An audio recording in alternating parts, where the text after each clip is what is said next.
రాష్ట్రంలో ఈరోజు దిగజారిపోయిన law and order పరిస్థితులు, పాలనా వైఫల్యాలు,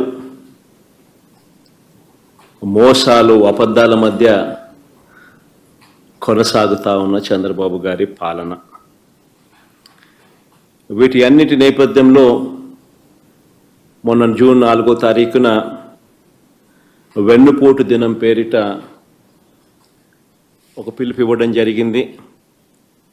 రాష్ట్ర వ్యాప్తంగా కూడా ఆ పిలుపు మేరకు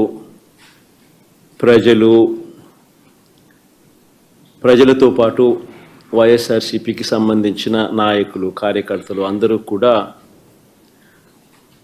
ప్రతి నియోజకవర్గంలోనూ పాలుపంచుకుంటూ ఆ కార్యక్రమానికి హాజరు కావడం జరిగింది. ఆ కార్యక్రమం ఎంత బాగా జరిగింది, జనంలో ఏ రకమైన స్పందన వచ్చింది అన్నది మీ అందరికీ కూడా తెలిసే ఉంది. సంవత్సరం తిరిగే నాటికల్లా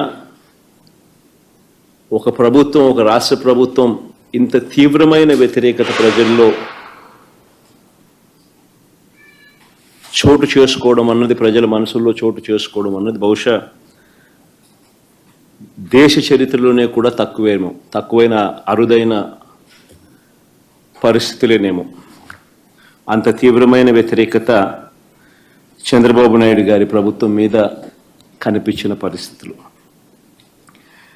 ఇలాంటి నేపథ్యంలో చంద్రబాబు నాయుడు గారు తాను చేస్తా ఉన్న డైవర్షన్ పాలిటిక్స్ నుంచే కాకుండా చంద్రబాబు నాయుడు గారి ప్రతి మాటలోనూ కూడా అసహనం కూడా కనిపిస్తూ ఉంది.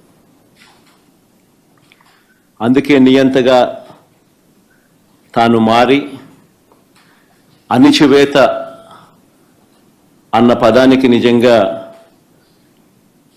ఒక నిర్వచనంగా చంద్రబాబు నాయుడు గారు ఈరోజు తయారయ్యారు. నిన్న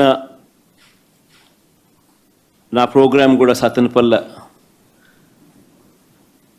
పల్నాడు ఏరియాలో నా ప్రోగ్రాం కూడా నిజంగా ఒక కర్ఫ్యూ పరిస్థితుల మధ్య ప్రోగ్రాం జరిగింది.